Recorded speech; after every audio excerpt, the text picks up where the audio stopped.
Painted application ધોરણ 6 થી 12ના વિદ્યાર્થીઓ માટે અપડેટ થઈ ચૂકી છે. આ એપ્લિકેશનમાં શું છે? બધા જ વિષયના વિડીયોઝ છે. ગુજરાતની બેસ્ટ ફેકલ્ટી દ્વારા લાઈવ લેક્ચર્સ છે. આઈએમપી પ્રશ્ન છે, ટેસ્ટ સિરીઝ છે અને ગુજરાતના તમામ વિદ્યાર્થીઓ સાથે તમે તમારી કમ્પેરિઝન કરી શકો છો. ગેમિફિકેશન છે અને બીજું ઘણું બધું. તો તમે એપ્લિકેશન ડાઉનલોડ ન કરી હોય તો ડિસ્ક્રિપ્શનમાં લિંક આપી છે. હમણાં જ પ્લે સ્ટોર ઉપર જાઓ અને એપ્લિકેશન ડાઉનલોડ કરો. ઘરે બેઠીને સરસ મજાનું ગુજરાતની જોરદાર ફેકલ્ટી સાથે ભણો, સારા માર્ક્સે પાસ થાઓ. નમસ્કાર વિદ્યાર્થી મિત્રો, આજે આપણે ધોરણ 7 વિષય સમાજ અને એમાં પણ ખાસ કરીને પાઠ નંબર 7 ભક્તિયુગ ધાર્મિક સમુદાયો અને વિચારકો માટેની વાત કરવી છે. ખાસ કરીને સ્વ અધ્યયન પોથી છે એનું સોલ્યુશન લઈ તમારી સમક્ષ આવ્યા છીએ. તેમાં પ્રથમ પ્રશ્ન છે, નીચેના વિકલ્પોમાંથી સાચો વિકલ્પ પસંદ કરીને લખવાનો છે. ભારતમાં ભક્તિ આંદોલન ક્યારે થયું? તો મધ્યકાલમાં. ભક્તિ આંદોલનમાં સંતો અને ફકીરો દ્વારા કયો વાદ રજૂ કરવામાં આવ્યો? એક પણ નહીં. દક્ષિણ ભારતમાં ધાર્મિક આંદોલનનો પ્રચાર પ્રસાર કોણે કર્યો? તો કે ભાઈ અલવાર અને નૈનાર સંતોએ.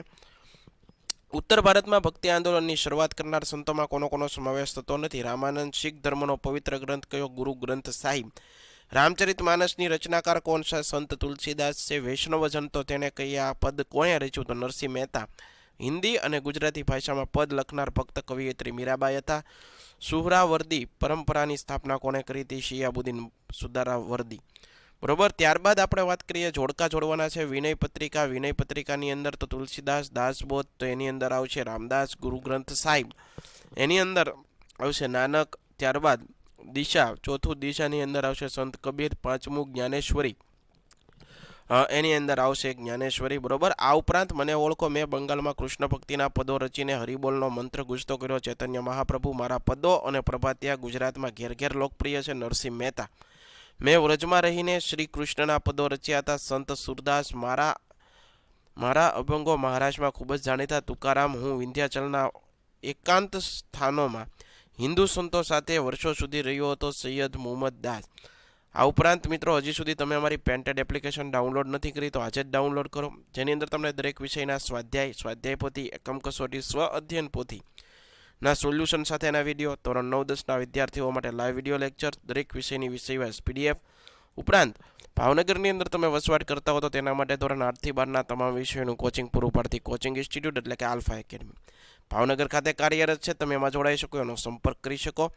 ઉપરાંત હજી સુધી તમે અમારી યુટ્યુબ ચેનલ, અમારી પેન્ટેડ યુટ્યુબ ચેનલ સબસ્ક્રાઇબ નથી કરી તો સબસ્ક્રાઇબ કરી લો. યોગ્ય શબ્દો વડે નીચેની ખાલી જગ્યા પૂરવી. મધ્યકાળમાં ભક્તિ આંદોલનની સાથે સૂફી ચળવળ આંદોલન પણ થયું. શંકરાચાર્ય જન્મ કાલડી સ્થળે થયો હતો. ગુરુ નાનક શીખ ધર્મના સ્થાપક છે. ગુજરાતમાં ભાષાના આદિકવિ નરસિંહ મહેતા. મધ્યકાળમાં એકેશ્વર પરંપરા કબીર સૌથી મહત્વ સંત થઈ ગયા. જયદેવ અને ચૈતન્ય મહાપ્રભુ જેવા સંતો બંગાળમાં રાજ્યમાં થઈ ગયા. દક્ષિણ ભારતમાં મોઇનુદ્દીન ચિશ્તી લોકપ્રિય ચિશ્તી સંત થઈ ગયા. આગળ વધીએ. ભક્તિ આંદોલન અને સૂફી આંદોલન સાંસ્કૃતિક સમન્વયકાર હતો એમ કઈ રીતે કહી શકો? ભક્તિ આંદોલન અને સૂફી આંદોલન સાંસ્કૃતિક સમન્વય કરનાર હતો, કારણ કે ધર્મમાં ઊંચ નીચના ભેદભાવ, માન્યતાઓ, અંધશ્રદ્ધાઓ, વિવિધ ધર્મની વાડાબંધી અવગણના કરીને ભક્તિ માર્ગ દ્વારા બધા માટે ખોલ્યા હતા. અલવાર અને નૈનાર સંતો ભક્તિ આંદોલન દ્વારા ક્યાં સામાજિક સુધારાના પ્રયત્ન કર્યા? અલવાર અને નૈનાર સંતો ભક્તિ માર્ગના એકેશ્વરવાદમાં માનતા હતા. તેઓ તમામ ધર્મ અને સંપ્રદાયોની એકતામાં વિશ્વાસ ધરાવતા હતા અને મૂર્તિપૂજા અને ક્રિયાકાંડના વિરોધી હતા. સંત તુલસીદાસે રામચરિત માનસ ગ્રંથમાં લોક ભાષામાં શા માટે લખ્યો હતો? સંત તુલસીદાસે રામચરિત માનસ ગ્રંથની રચના લોક ભાષામાં કરી હતી, કારણ કે લોકો આ ગ્રંથને સરળતાથી વાંચી સમજી લખી શકે, ઉપદેશોનો જીવનમાં સરળતાથી ઉતારી શકે. સૂફી શબ્દ કોના દ્વારા ધાર્મિક વિચારોને વ્યક્ત કરે છે? સૂફી શબ્દ ઇસ્લામમાં ધાર્મિક વિચારોને વ્યક્ત કરે છે. તેનો મુખ્ય મત ઈશ્વર અને મનુષ્ય વચ્ચે પ્રેમનો સંબંધ સ્થાપિત કરવાનો. ભારતમાં સૂફી મત ફેલાવનાર મુખ્ય 4 પરંપરા હતી: ચિશ્તી, સુહર્ષવર્દી, કાદરી અને નક્શબંધી. ભક્તિ આંદોલન અને સૂફી આંદોલનની સમાજ પર શું અસર છે? ભક્તિ આંદોલન સૂફી આંદોલનની મુખ્ય અસરો નીચે પ્રમાણે છે. ભક્તિ અને સૂફી આંદોલનના સંતો, આચાર્ય, વિચારકો, ચિશ્તી સંતોના ઉપદેશો સમાજમાં પ્રવર્તા બાહ્ય આડંબરો, ઉચ્ચ નીચના ભેદભાવો, વહેમો, અંધશ્રદ્ધા તેમજ અનેક કુરિવાજો પર ગાઢ અસર થઈ. તેથી સમાજમાં આ બાબતોનું પ્રમાણ ઘટ્યું. સામાન્ય લોકો પણ ધર્મનો સાચો અર્થ સમજવા લાગ્યા. ઈશ્વર બધાનો છે અને આપણે તેને ભક્તિ દ્વારા મેળવી શકીશું એવી દૃઢ શ્રદ્ધા લોકોમાં પ્રસરી. જુદા જુદા ધર્મો વચ્ચે ભેદભાવો ઓછા થયા. સંત કબીરના શિષ્યો હિન્દુ મુસ્લિમનો સમાવેશ થતો હતો.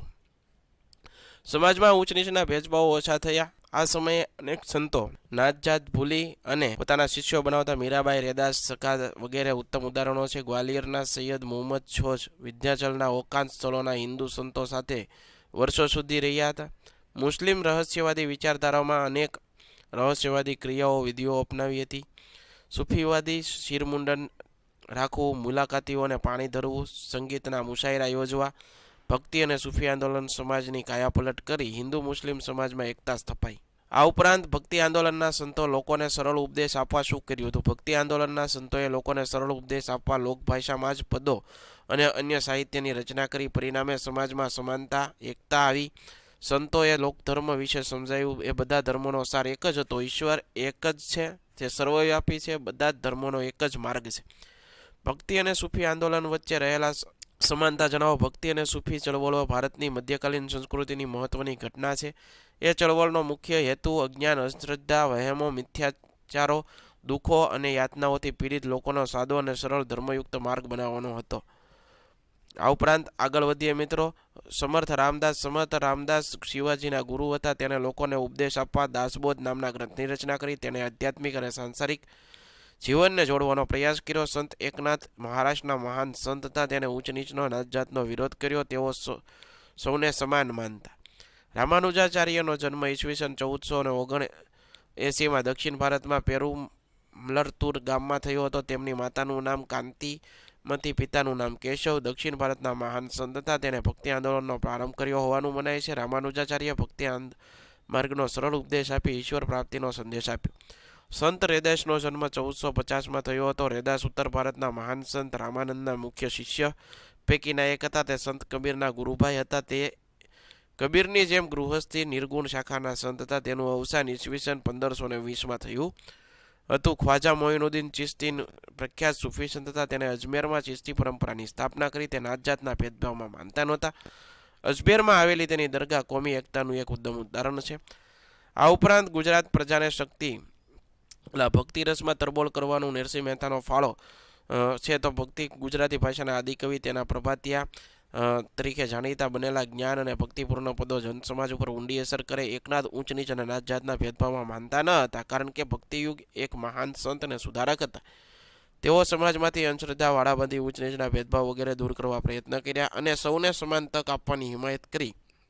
માટે આપણે કહી શકીએ એકનાથ ઊંચ નીચ અને નાત જાતના ભેદભાવમાં માનતા નહોતા. સૂફી આંદોલન ચિશ્તી અને સુહરાવર્દી પરંપરા લોકપ્રિય બની હતી. સૂફી આંદોલન ચિશ્તી અને સુહરાવર્દી પરંપરા ખૂબ જ લોકપ્રિય બની હતી, કારણ કે બગદાદના શિયાઉદ્દીન સુહરાવર્દી પરંપરા સ્થાપિત હતી. મોઇનુદ્દીન ચિશ્તીએ અજમેરમાં ચિશ્તી પરંપરાની સ્થાપના કરી. તે કોમી એકતાનું ઉમદા દૃષ્ટાંત છે. ભક્તિ આંદોલનની અસર ઉચ્ચ નીચના ભેદભાવ પર પડી હતી. ભક્તિ અને સૂફી આંદોલનના સંતો, આચાર્ય વિચારકો ચિશ્તીના સંતોના ઉપદેશથી સમાજમાં પ્રવર્તા બાહ્યાંડવો, ઊંચ નીચના ભેદભાવ, વહેમો, અંધશ્રદ્ધા અને અનેક કુરિવાજો પર ગાઢ અસર થઈ. તેથી સમાજમાં આ બાબતનું પ્રમાણ ઘટ્યું. બરોબર, જે તમે જુઓ નરસિંહ મહેતાનું પદ છે, જે તમે અહીંથી લખી શકો. મીરાબાઈનું પદ છે. સંત કબીરના દોહા છે. નીચેના પ્રશ્નોના 2-3 વાક્યો. ભક્તિ અને સૂફી આંદોલનના સંતોનો ઉપદેશ લોકોએ શા માટે સ્વીકાર્યો? દરેક અંત્ય સ્વભાવ, સદાચાર, ભાઈચારાનો સંદેશ આપ્યો, જે લોકોને ખૂબ ગમી ગયો. બધા સંતો, આચાર્ય વિચારકો સરળ લોકભાષાના ઉપદેશ આપ્યા. વળી તેને લોકભાષામાં જ સાહિત્ય અને પદોની રચના કરી હતી, જે લોકોને સમજવા ખૂબ જ સરળ બન્યું. એ સાહિત્યની જનસમાજ પર ગાઢ અસર થઈ. ભક્તિ આંદોલને સમાજમાં કાયાપલટ કરી અને ઉપરયુક્ત કારણોના લીધે ભક્તિ આંદોલન ખૂબ લોકપ્રિય બન્યું હતું. તમે જોયેલો જાણી લો કોમી એકતાનો કોઈ એક પ્રસંગ. અમે એકવાર ભારત પાકિસ્તાન વચ્ચે યુદ્ધ ચાલી રહ્યું. ભારત સરકારે ભારતના લોકો પાસેથી આર્થિક સહભાગી માંગી હતી. તમામ ધર્મ, જ્ઞાતિ, જાતિના એક ફાળો ઉઘરાવ્યો અને દેશના લોકોને યોગદાન આપ્યું. તમને ગમતા સંત, ફકીર, પીર, મહાત્મા, વિચારકનો પરિચય 5 વાક્યમાં. મીરાબાઈ રાજસ્થાનના મેરતાના રાજકુંવરી હતા. તેનો જન્મ 1498માં થયો હતો. તેના લગ્ન મેવાડના રાજ પરિવારમાં થયા. નાનપણથી જ કૃષ્ણ ભક્તિ લીન હતા. તે શ્રી કૃષ્ણના રૂપમાં પૂજતા હતા. તેને મેરો તો ગિરધર ગોપાલ દૂસરાનો કોઈ એ જીવન મંત્ર કર્યો હતો. મીરાબાઈ ભક્ત કવિયત્રી તેના કૃષ્ણ ભક્તિના કેન્દ્રમાં રાખી ગુજરાતી, હિન્દી ભાષાના ઘણા પદો રચ્યા. મીરાબાઈના પદો નરસિંહ મહેતા અને સંત કબીરના પદો જેટલા જ લોકપ્રિય હતા, જે અહીંયા દર્શાવેલા છે, જોઈ શકો. આશા રાખું મિત્રો તમને આ સોલ્યુશન ગમ્યું છે. ફરીવાર નવા સોલ્યુશન સાથે મળશું. ત્યાં સુધી જય હિન્દ, જય ભારત, ધન્યવાદ. Painted Painless Learning.